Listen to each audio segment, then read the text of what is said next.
there's another line. I don't know if it's, again, the play or the book, but again, more so the way you captured it. And it was from David's producer, I believe. And he said, David doesn't do failure. Right. Yet, we know for a fact that Nixon not only does failure, but he does failure over and over and over again.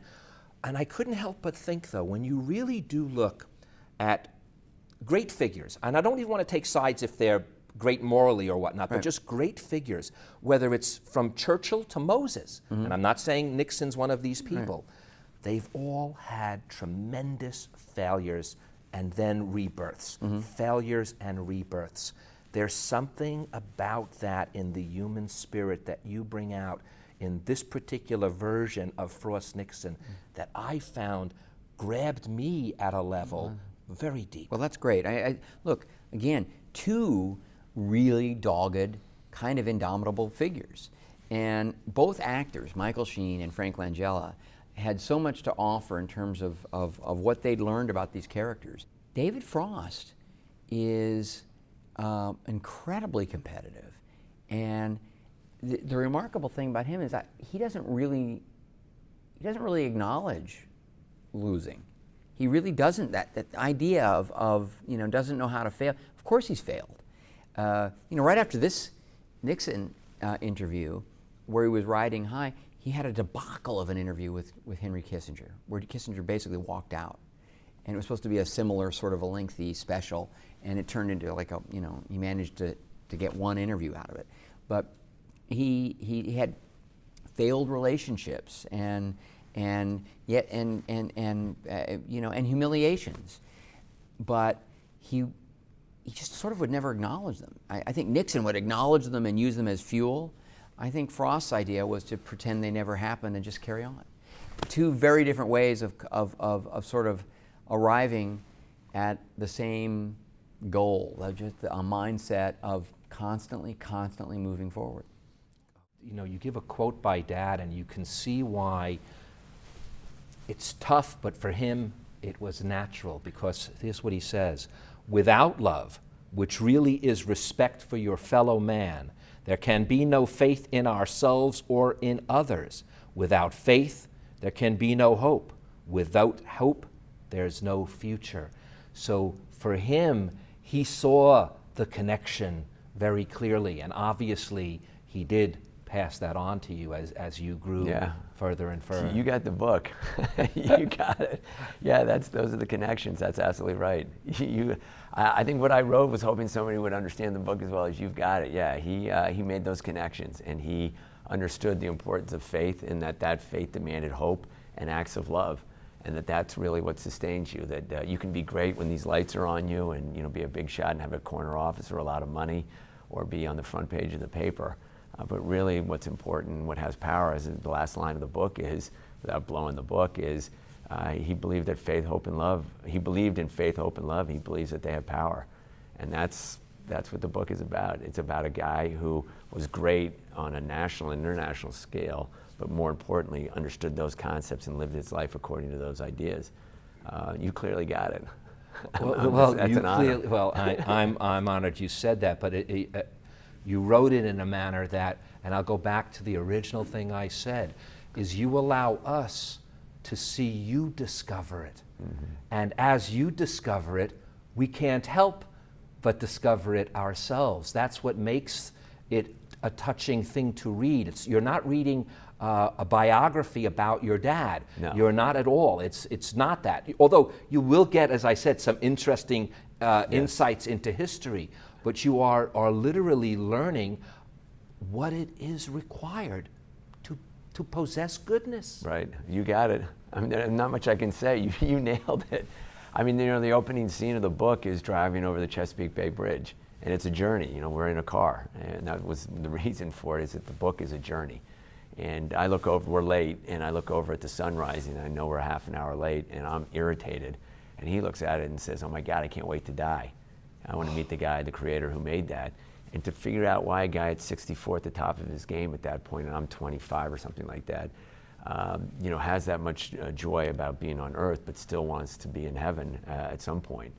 And figuring all that out and understanding why a man with that much energy had his life built around faith, hope, and love, and how to incorporate that is a journey. And it's a journey every day, as a matter of fact. You know, I'm struggling with this every day. How do I balance my marriage of 20 years to my beautiful wife, raising 3 kids, aging in-laws, family, friends, work? That's what the book is about, because here's a guy who did do it and did it really well.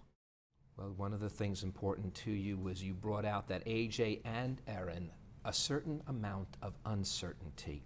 Certainty is something that too many people rely on and don't allow for the uncertainty to brew up within, because oftentimes I feel it is through the uncertainty, the questioning, that discovery of the uncertain, that we really find out what we're about, what our nation's about, what the universe is about.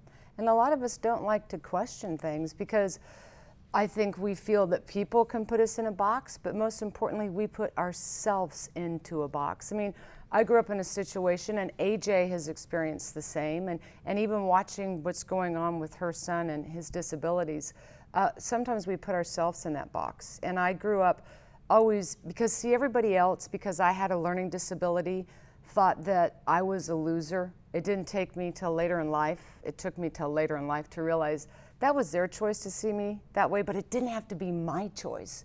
And many times, other people's perception of who we are, we really take literally, and then we start to believe that, and we don't question things because we think, well, I'm not a doctor or a scientist or a lawyer, I don't have my PhD, or we're afraid somebody's going to laugh at us, and we won't ask sometimes the most guttural, common sense questions because we know something is wrong, we know something isn't right, but for that reason, we will keep ourselves in that box. And I think it's really important to begin as an individual and collectively as a neighborhood, state by state, throughout the whole country, to go home again, each one of us, and get back into believing in ourselves. Mitch, you know, the one thing that listening to you talk about Henry, I gather from what I read here, and I'll use your words, what you learned from him, the rabbi, and then yourself. It was about the actions that these people took. It wasn't just the messages that they gave. And you realize throughout this that we are all frail parts of something powerful. That's, I think, we'll call it the epiphany that came to you. It was you, like you said, God and you didn't bother each other, you were fine. It was the essence that we're a part of something more powerful than ourselves that seems to really encapsulate your own search. Yeah, I think I probably had that hit home to me the most towards the end of the rabbi's life. We were having a discussion about heaven, and I was asking so many questions that he did one of his little turn to gods, and he said, you know, please, Lord, he has so many questions. Give him many more years on earth, so when we see each other again, we'll have lots to talk about, you know. And I looked at him, and I said, you really think we're going to see each other again? And he said, well, don't you? And I said, well, let's face it, I don't think I'm going where you're going. And he said, what do you mean? I said, well, you know, you're on a whole different level. You're a man of God. And he looked at me very sweetly, and he said, but you're a man of God too. Everyone is. And you could have knocked me over with a brick, because for this 90-year-old man of righteous, pious stature to put himself voluntarily on the same level as me, who was nowhere near that, not only showed that the right spirit of what faith is, that it's not about how many points you score. It's not that you've got 100 and someone else has 50, you're more righteous or whatever. It's recognizing that we are all children of God, whether within one faith or just simply on the planet.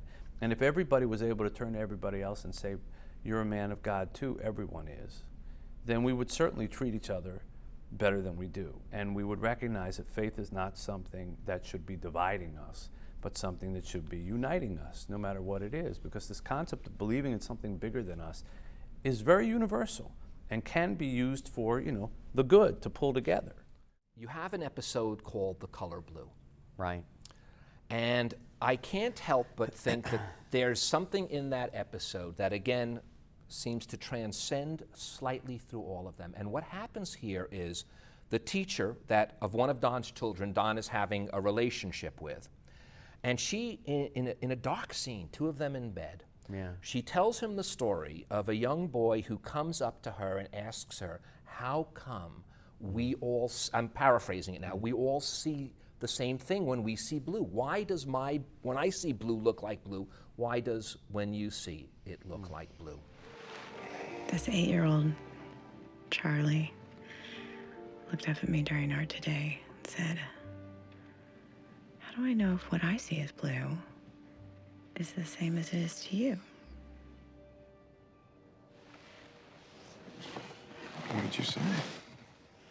The truth. I don't know. I never have. But I love that he made me think about that again.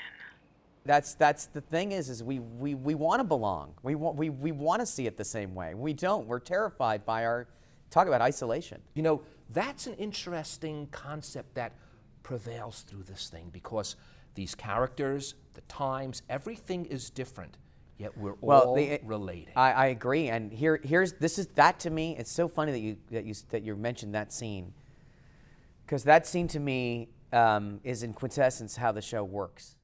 In fact, the hardest thing for you to do was to forgive yourself for feeling that way, wasn't it? Isn't Yes. that's the hardest thing talk about the universal feeling. The hardest thing for us to do is when we feel we've done wrong, we keep punishing ourselves for the wrong, even though there really was no quote unquote wrong done. It was just the way it was. And we loved each other.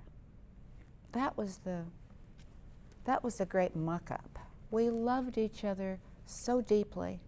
He wanted to make it work. We had a baby, we had a beautiful child. But you know, what I've learned in simple terms is you really can't make somebody else happy.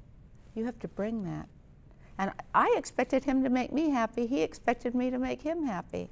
Didn't work. It doesn't work that way. You bring that to the relationship, and then it cooks. Then it, is such an alive, living thing.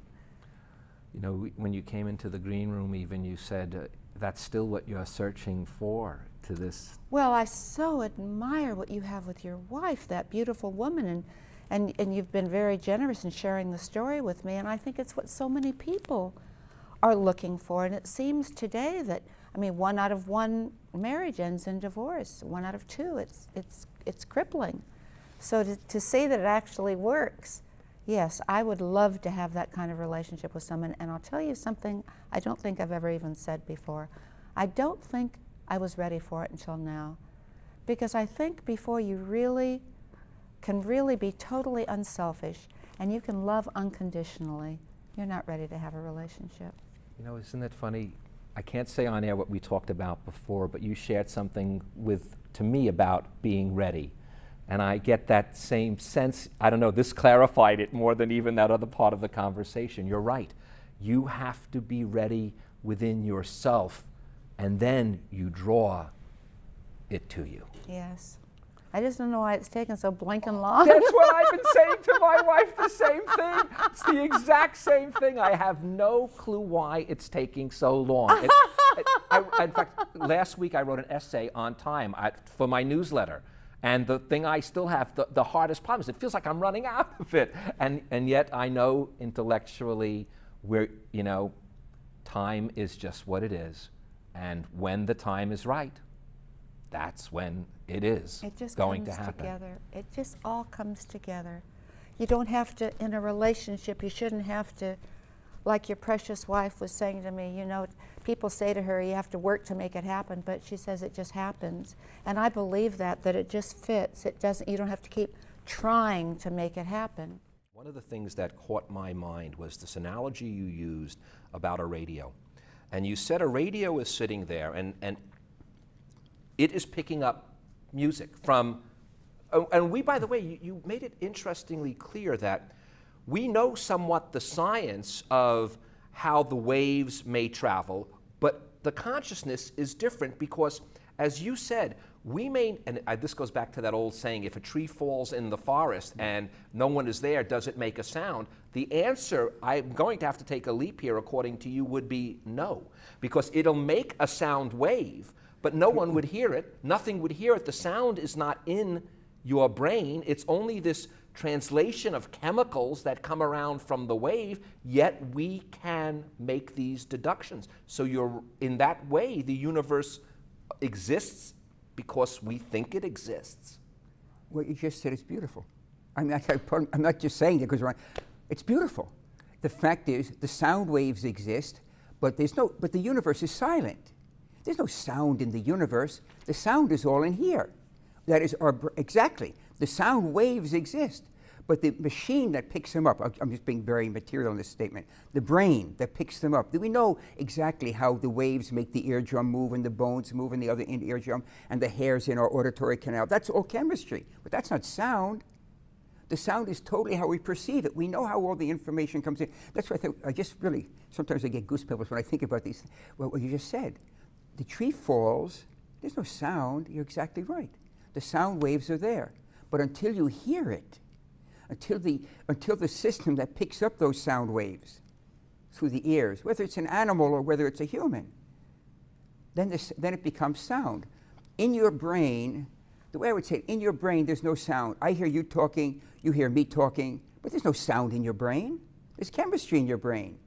So the simplistic answer is, well, we interpret that chemistry as sound. Obviously we do. That's why we think we're hearing sound. But where's the interpretation? It's the replay that becomes a problem. The information coming in we know, but where's the replay? Any neurologist will tell you, put a microstethoscope anywhere in the brain, you don't hear any sound. You might hear gurgle, gurgle as the blood goes through the veins, but there's no sound, no A, B, C, D, E, nothing. So where's the sound? I think that we get the sound in the mind and not in the brain. And that the mind, it's a debate that's been going on, but there's so much neurology that's known, and there's no explanation for many phenomena, like the universe being silent, but we don't hear it as silent, we hear it as sound.